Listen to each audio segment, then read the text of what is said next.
आज इस वीडियो में जितिया व्रत पूजा का शुभ मुहूर्त, प्रदोष काल का समय क्या रहेगा और साथ ही व्रत की कथा, पारण का शुभ मुहूर्त, सभी जानकारियाँ लेंगे। देर न करते हुए शुरू करते हैं।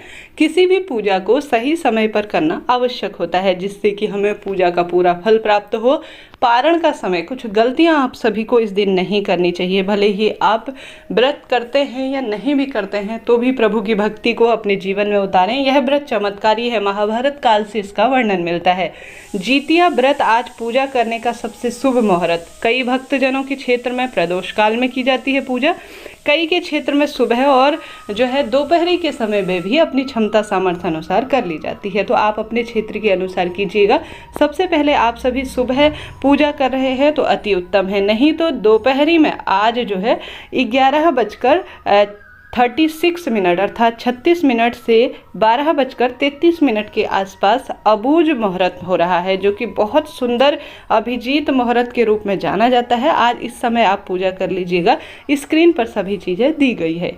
11:36 से 12:33 से सबसे शुभ समय हो रहा है। प्रदोष काल का समय जान लीजिए, जिस समय जितिया व्रत का पूजन होता है। तो वह समय हो रहा है, प्रदोष काल का समय आज रहेगा 5:56 से 8:25 के आसपास। इस समय आप सभी प्रदोष काल की पूजा करें, अति सुंदर रहेगा। जीमूत वाहन बाबा और साथ ही चील सियारन के सभी देवी देवताओं की पूजा इस समय करें और साथ ही कथा इत्यादि भी इस समय सुन सकते हैं, अत्यधिक शुभ रहेगा।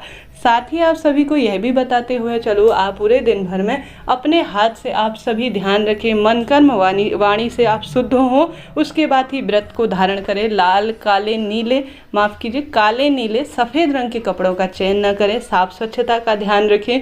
आज ध्यान रखें किसी का दिल ना दुखने पाए। बहुत प्रेम पूर्वक अपने व्रत को संपन्न करें। इस व्रत में यह ध्यान रखा जाता है कि आप सभी किसी भी सब्जी को न काटें। कहने का अर्थ है हल जुताई, खेत खोदना इत्यादि। इस कार्य में जितना इसमें प्रभु भक्ति को अपने जीवन में उतारा जाए उतना शुभ माना जाता है। अगर आपकी क्षमता सामर्थ्य नहीं है, किसी कारण से अस्वस्थता है, तो पूजा करके आप अपने विधान के अनुसार व्रत को खोल सकते हैं। किसी कारण से जब दुख बीमारी अधिक बढ़ रही हो तब की बात कर रहे हैं, नहीं तो आधे में खंडित व्रत नहीं करना है, परिपूर्ण इस व्रत को करना है। पारण का समय भी बहुत महत्वपूर्ण माना जाता है। अष्टमी तिथि के आधार पर ही अपने व्रत का पारण किया जाता है। तो आप सभी व्रत का पारण विशेष रूप से इसी समय करें ताकि आपको पूर्ण फलों की प्राप्ति हो। वह शुभ समय हो रहा है। पारण का सर्वश्रेष्ठ समय जिसे कहा जाएगा वह आप सभी को आवश्यक रूप से 10:32 के बाद ही आप अपने व्रत का पारण करेंगे, क्योंकि अष्टमी तिथि के आधार पर ही यह व्रत किया जाता है। 6 अक्टूबर को 8:32 से अष्टमी तिथि शुरू हो रही है। 7 तारीख को आप 10:31 के आसपास तक अष्टमी तिथि को प्राप्त करेंगे। जब अष्टमी तिथि समाप्त हो उसके बाद ही अपने व्रत को खोलिएगा, ठीक है। इन चीज़ों को नोट करते हुए चलिएगा। मैंने स्क्रीन पर भी सभी चीज़ें आपको दी हुई है।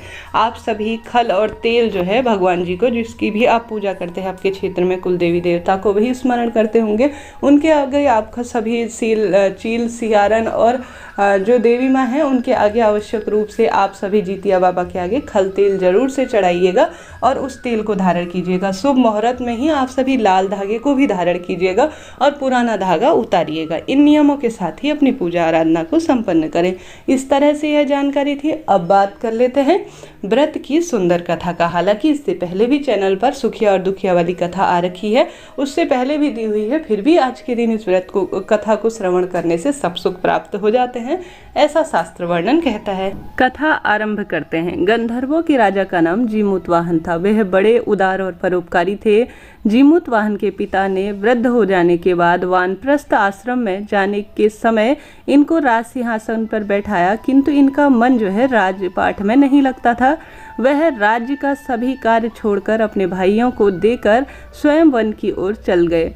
वहाँ उनका मलयवती नामक राजकन्या से विवाह हो गया। एक दिन जब वन में भ्रमण करते हुए जीमूत वाहन काफी आगे चले गए तो उन्हें एक वृद्धा विलाप करती हुई दिखी। तो उन्होंने पूछा कि आपके रोने का कारण क्या है। तब वह वृद्धा बोली, मैं नागवंशी स्त्री हूँ, मुझे एक ही पुत्र है। पक्षीराज गरुण के समक्ष नागों ने उन्हें प्रतिदिन भक्षण हेतु एक नाग सौंपने की प्रतिज्ञा की है। आज मेरे पुत्र शंखचूर्ण की बलि का दिन है। जीमूतवाहन ने वृद्धा को आश्वस्त करते हुए कहा कि तुम डरो मत, मैं तुम्हारे पुत्र के प्राणों की रक्षा करूंगा। आज उसके बदले मैं स्वयं जो है वहां पर जाऊंगा और वधशिला पर बैठ जाऊंगा। लाल कपड़े में ढककर वह स्वयं वधशिला पर बैठ गए। इतना कहकर जीमूतवाहन शंखचूर्ण जो है यहाँ से चल गए और उसे जो है लाल कपड़े में स्वयं को बांधकर वह स्वयं को उड़ाकर उस वधशिला पर बैठ गए। उन्होंने विशेष रूप से खुद बलि देने के लिए वहाँ पर बैठने का प्रण करते हुए कि मैं इसके बच्चे की रक्षा कर पाऊंगा, ऐसा मन में प्रण किया। नियत समय पर गरुड़ बड़े वेग से आए। वह लाल कपड़े में ढके जीमूतवाहन को पंजे से पकड़कर खाने की ओर बढ़े और पहाड़ के शिखर पर जाकर बैठ गए।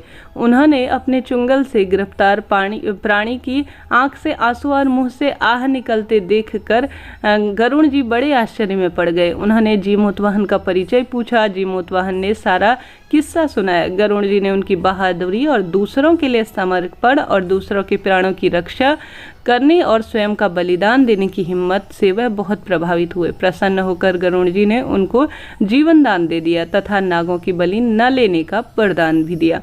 इस प्रकार जीमूतवाहन के अदम्य साहस से नाग जाति की रक्षा हुई और तब से पुत्र की सुरक्षा हेतु जीमूतवाहन की पूजा की प्रथा शुरू हुई। अश्विन कृष्ण पक्ष के जो है प्रदोष के काल में युवतियां, पुत्रवती महिलाएं, सभी जन जो जीमूतवाहन बाबा हैं उनका पूजन करती हैं। कैलाश पर्वत पर भगवान शंकर माता पार्वती को कथा सुनाते हुए कहते हैं कि अश्विन माह में जीमूतवाहन का विशेष रूप से पूजन किया जाता है, अर्चन किया जाता है। माताएं बहनें निर्जल व्रत रखती हैं, निराहार व्रत रखती हैं।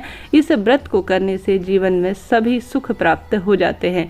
यह व्रत अपने आप में अद्भुत है। जिससे भी यह व्रत किया है जीवन में उसे सब सुख प्राप्त हुए हैं। पुत्रवती को पुत्र प्राप्त हुआ है और संतान और पति और परिवार को सभी कार्यों में सिद्धि हुई है।